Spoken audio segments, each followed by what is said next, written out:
ये पॉलिटी का छठा वीडियो है। इससे पहले 5 वीडियो बना दिए हैं। यदि आप लोग नहीं देखे हैं तो जा कर के देख लीजिए, क्योंकि ये एनसीईआरटी ये जो छोटा छोटा वीडियो हम बना रहे हैं वो एनसीईआरटी बेस्ड है। और ये जो वीडियो है छठा वीडियो, ये थोड़ा लंबा होगा। और हम ये आप लोग से वादा करते हैं कि आने वाले सभी एग्ज़ाम में हमारे वीडियो से क्वेश्चन देखने को मिलेगा, क्योंकि आप लोग को भी पता है कि एनसीईआरटी बेस्ड क्वेश्चन पूछा जाता है। हम भी 25 एग्ज़ाम अभी तक निकाले हैं, तो पता है कहाँ से कैसा क्वेश्चन बनता है और कहाँ से पूछा जाता है। तो सभी को अध्ययन करते हुए हमें लगा कि नहीं, सभी एनसीईआरटी से ही क्वेश्चन आता है, तो क्यों ना एनसीईआरटी को ही अच्छा से पढ़ लिया जाए और पढ़ा दिया जाए। तो चलिए हम लोग ये छठा वीडियो देखते हैं। और सभी भाई जो भी आपकी तैयारी कर रहे हैं सभी के पास शेयर कर दीजिएगा, लाइक कीजिएगा और सब्सक्राइब कर दीजिएगा। यदि आपको इस वीडियो से फ़ायदा मिलता है तो फ़ायदा एकदम 100% मिलेगा। विश्वास के साथ 2-4 बार सुन लीजिए, कंठस्थ याद हो जाएगा, एकदम पॉलिटी आसान लगने लगेगा आपको। हूबहू क्वेश्चन यहीं से आएगा। चलिए आज हम लोग पढ़ेंगे संघ एवं राज्य क्षेत्र। उससे पहले कल थोड़ा बच गया था, कुछ कारणवश हम चले गए थे, तो कुछ बचा हुआ था वो देख लेते हैं। यहाँ से बचा हुआ था, जो उद्देशिका कल पढ़ा रहे थे उसमें थोड़ा क्वेश्चन बचा हुआ था। भारतीय संविधान की प्रस्तावना में जिन आदर्शों एवं उद्देश्यों की रूपरेखा दी गई है उनका विस्तार कहाँ मिलता है? तो उसका विस्तार कहाँ मिलता है? मूल अधिकार मिलता है, राज्य नीति निर्देशक सिद्धांत मिलता है और मौलिक कर्तव्य में मिलता है। ये तीनों में राज्य नीति निर्देशक सिद्धांत, मौलिक कर्तव्य और मूल अधिकार। मूल अधिकार किस आर्टिकल में है? तो ये 12 से 35 तक, 12 से 35 तक क्या है? मूल अधिकार है। 36 से 51 तक क्या है? राज्य के नीति निर्देशक सिद्धांत है। 36 से 51 में राज्य के नीति निर्देशक सिद्धांत है। और 51 के क में क्या है? 51 के क में मौलिक कर्तव्य है। मौलिक कर्तव्य किस देश के संविधान से लिया गया है? तो ये रूस के संविधान से लिया गया है। ये सभी चीज नोट कर लीजिएगा, या 2-4 बार सुन लीजिएगा तो याद आ जाएगा। राज्य का सबसे महत्वपूर्ण तत्व क्या है? संप्रभुता है।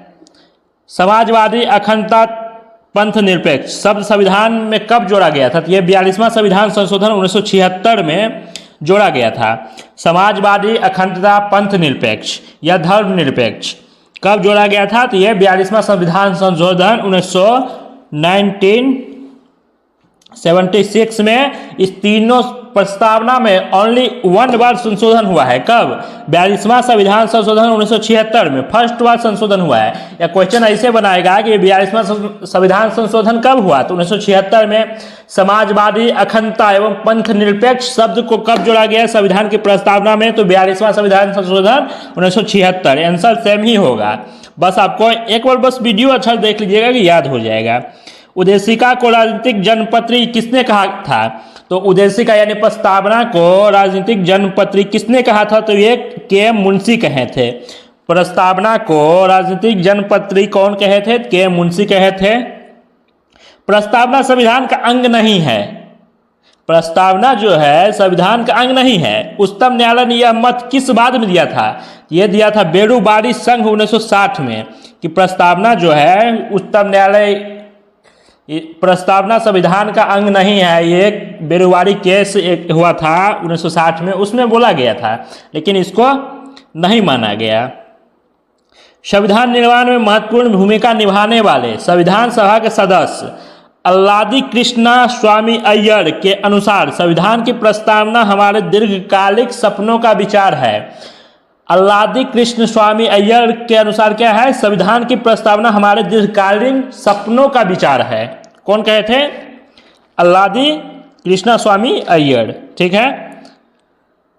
गोलकनाथ बनाम पंजाब राज्य के मामले में न्यायमूर्ति एस हिदायतुल्लाह ने उद्देशिका को संविधान की मूल आत्मा कहा था। कौन कहा था उद्देशिका को संविधान की मूल आत्मा? एस हिदायतुल्लाह। ये सुप्रीम कोर्ट के न्यायाधीश भी रह चुके हैं।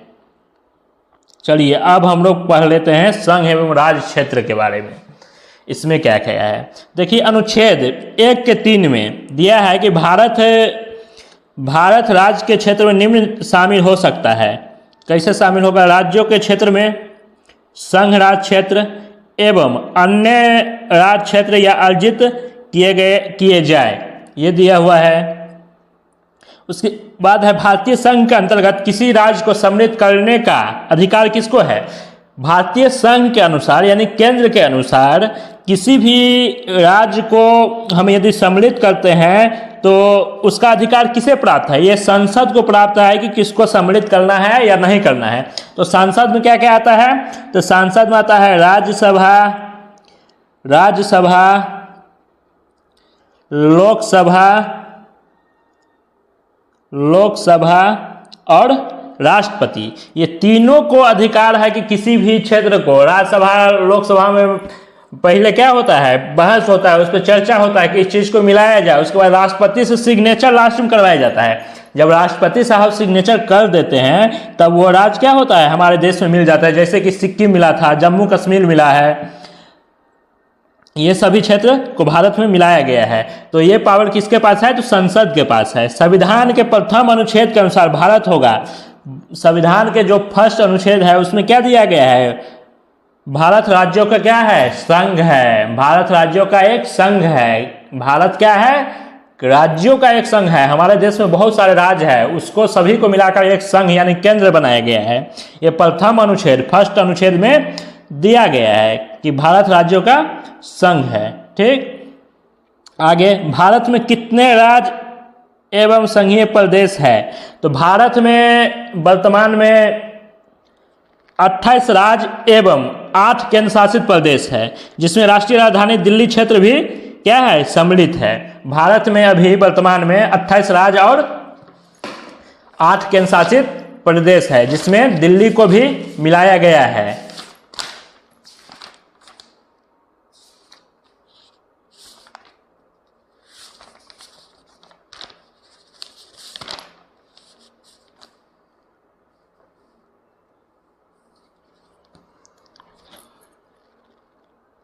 लोकसभा में केंद्र शासित प्रदेशों के लिए अधिकतम सीटों की संख्या कितना आरक्षित है? यानी कि लोकसभा में केंद्र शासित प्रदेश से अधिक कितना सीट होना चाहिए? तो ये 20 से ज़्यादा सीट नहीं हो सकता, अधिक से अधिक 20 ही हो सकता है।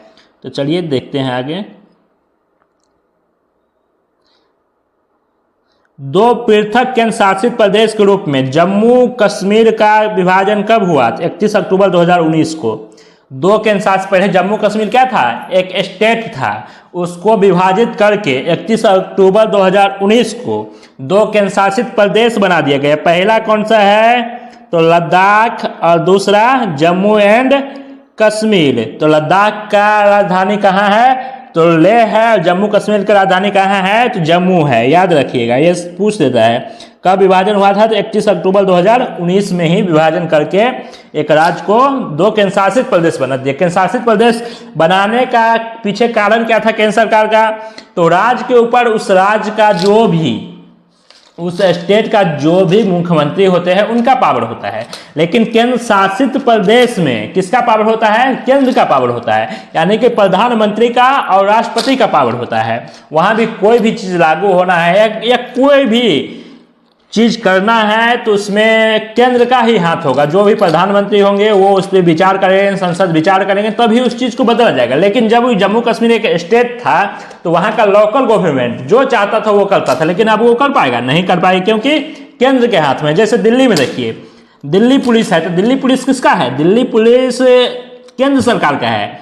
इसीलिए केजरीवाल सरकार कुछ कर पाते हैं, कुछ नहीं कर पाते हैं। यदि दिल्ली पुलिस को बोल दिया जाए केंद्र के ऊपर से केजरीवाल को गिरफ्तार करो तो तुरंत गिरफ्तार कर लेंगे, उसमें एक भी डाउट नहीं सोचेंगे। ना केजरीवाल का एक या कोई भी मुख्यमंत्री वहां के दिल्ली को हो, उनका एक भी बात नहीं सुनेंगे, क्योंकि वो केंद्र का है। वैसा ही जम्मू कश्मीर है, जम्मू कश्मीर केंद्र शासित प्रदेश 31 अक्टूबर 2019 को बन गया है। तो चलिए इतना हम लोग देख लिए, अब आगे देखते हैं।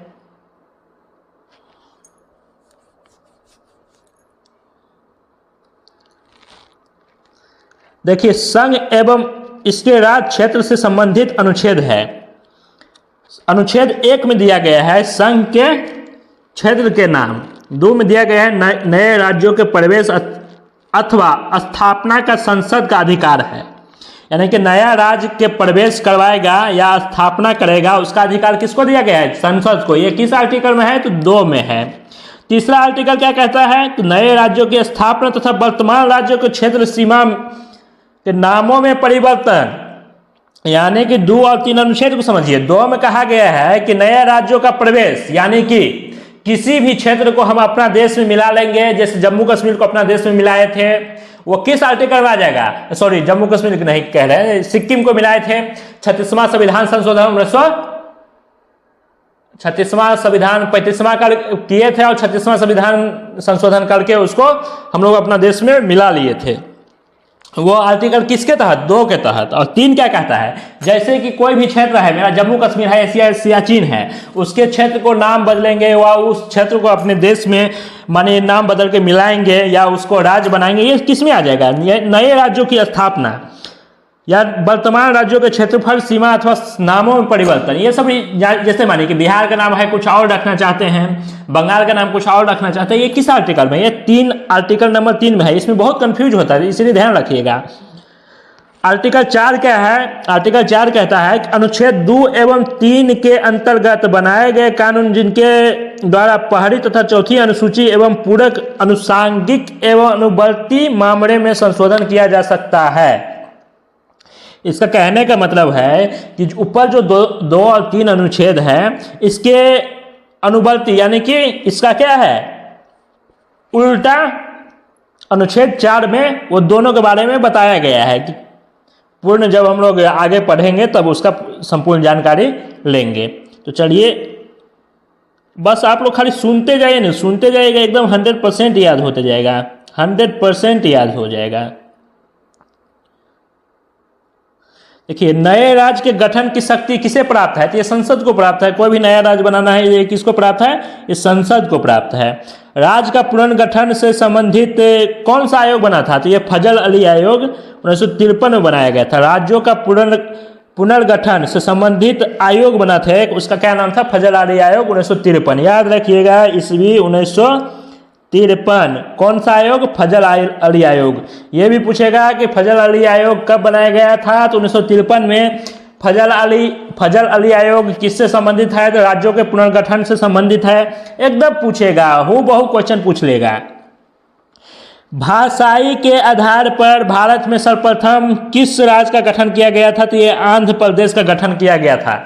भाषाई के आधार पर कब किया गया था? तो 1953 में आंध्र प्रदेश को भाषाई के आधार पर, या ऐसे क्वेश्चन पूछता है कि भाषाई के आधार पर गठित होने वाला प्रथम राज्य कौन सा है? तो आंध्र प्रदेश है। भाषाई के आधार पर गठित होने वाला प्रथम राज्य कौन सा है? तो आंध्र प्रदेश है। याद रखना है। राज्य पुनर्गठन आयोग ने 1 नवंबर 1956 को कितने राज्य एवं केंद्र शासित प्रदेश बनाए थे? तो राज्य पुनर्गठन आयोग ने 1 नवंबर 1956 को 14 राज्य एवं 6 केंद्र शासित प्रदेश बनाए थे।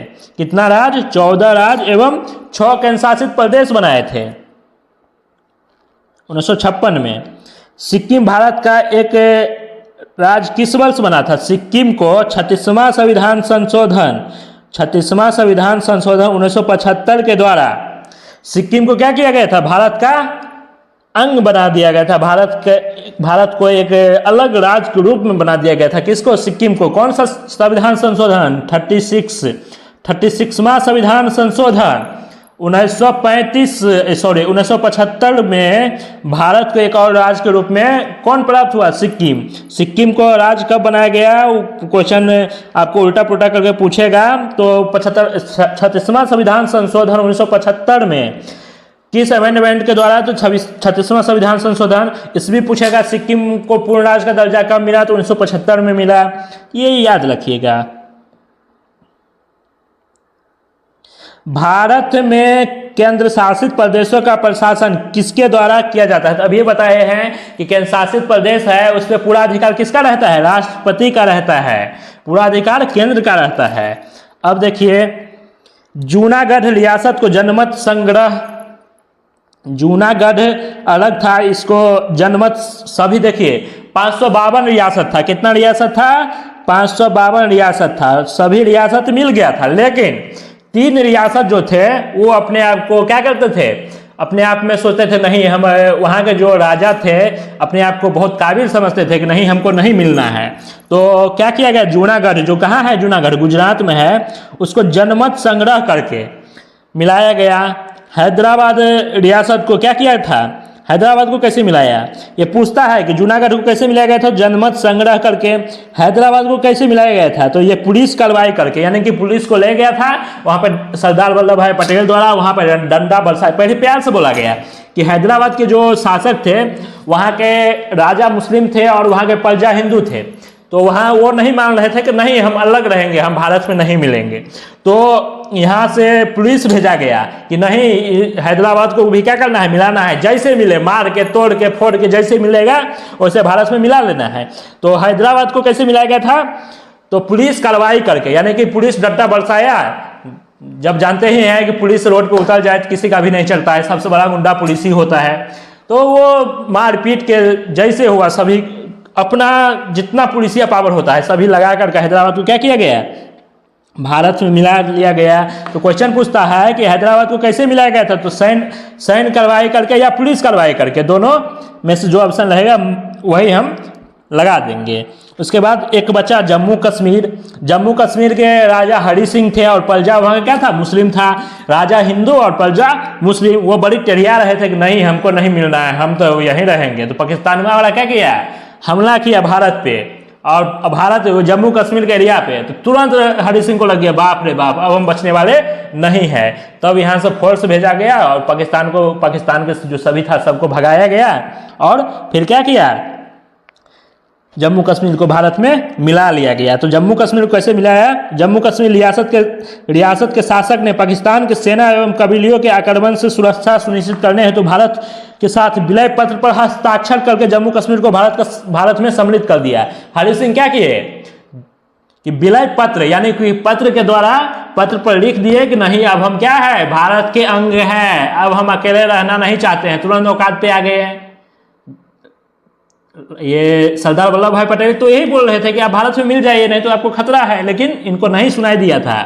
तो जब पाकिस्तान वाले हमला किया गया, पाकिस्तान हमला किया, तो उसके बाद खुद आकर क्या हुआ, भारत में मिल गए। तो कैसे जम्मू कश्मीर कैसे मिले, विलय पत्र पर सिग्नेचर हुआ कि नहीं अब कौन किए थे, हरि सिंह। ये भी याद रखिएगा, क्वेश्चन पूछता है कि विलय पत्र पर साइन कौन किया था जम्मू कश्मीर राज्य को भारत में मिलाने के लिए, तो हरि सिंह किए थे, वहां के राजा थे।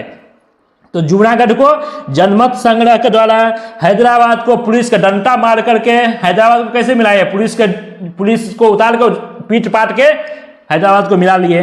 जम्मू कश्मीर को कैसे मिलाए, तो प्यार से हरि सिंह के पास, हरि सिंह खुद बोला कि नहीं हमको संभालिए, आपका हम विलय पत्र पे साइन कर देते हैं कि हम जम्मू कश्मीर को लेकर के ही भारत में रहेंगे, भारत का ही अभिन्न अंग मानिए, जम्मू कश्मीर भी आप ही का है। तो विलय पत्र साइन द्वारा किसको, जम्मू कश्मीर को, जनमत संग्रह द्वारा किसको, जूनागढ़ को, और पुलिस कार्रवाई द्वारा किसको, हैदराबाद को भारत में मिलाया गया। चलिए कंफर्म है, कभी नहीं भूलिएगा।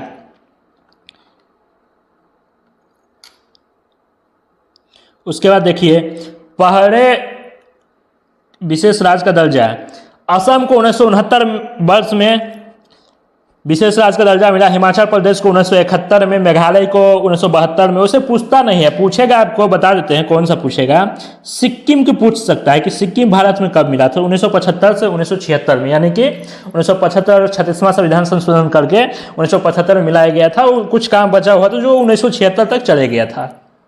यही आपको पूछेगा और कुछ और नहीं पूछेगा, जो पूछेगा वही आपको हम बता रहे हैं।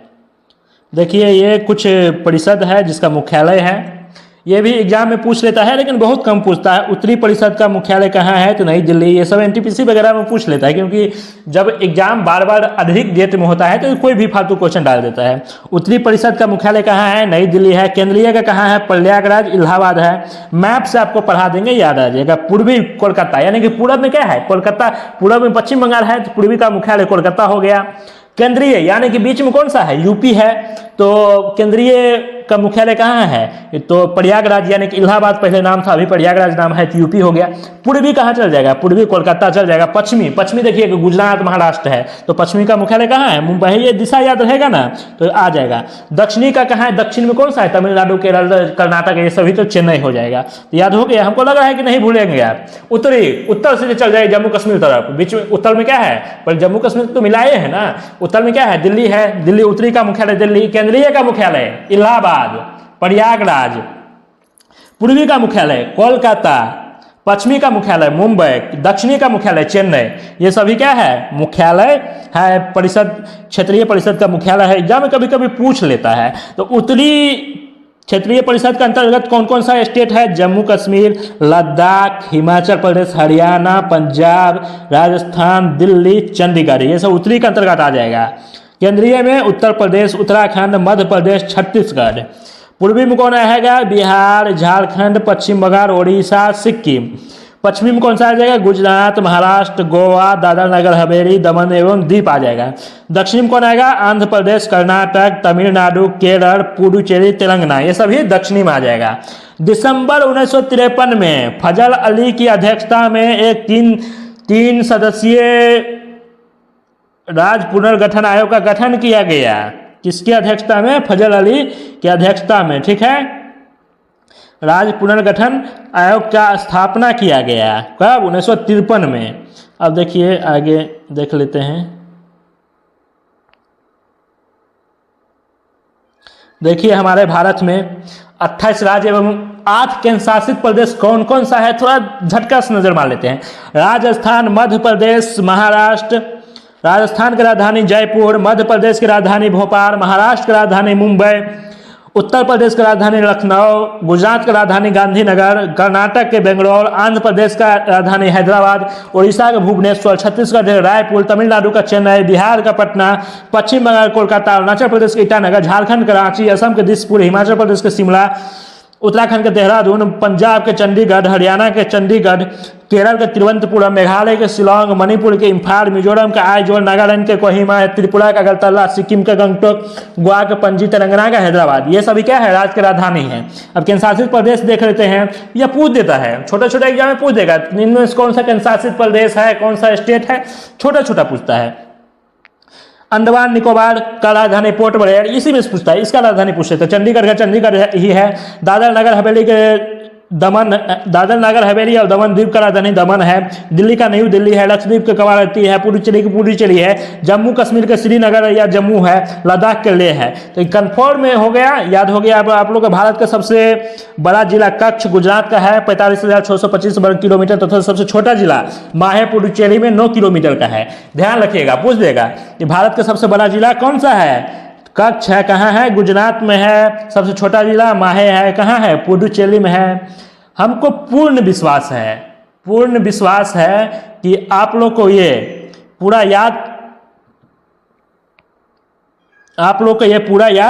हो गया होगा। एकदम पूर्ण विश्वास है कि पूरा याद हो गया होगा। तो ऐसा ही आप छोटा छोटा वीडियो को देख लीजिए, जिससे आपको बहुत फायदा होगा, बहुत ही फायदा होगा। ये आपको एग्जाम हॉल में देखने को मिलेगा। आप अपने भाई के पास जो भी ग्रुप है, जो भी स्टडी ग्रुप है, सभी में शेयर करिए। टेलीग्राम ग्रुप है जिसमें हमें सभी का PDF डाल देंगे। टेलीग्राम ग्रुप से जुड़ जाइए ताकि आपको तैयारी करने में जितना भी हो सके उतना हम मदद करें। चलिए, बहुत बहुत धन्यवाद सभी भाई मेरे। अच्छा से रहिए, बस अच्छा से माँ बाप के सपना पूरा कीजिए। सपना 100%, यदि मेहनत 100% करेंगे तो सपना भी पूरा 100% होगा। जय हिंद।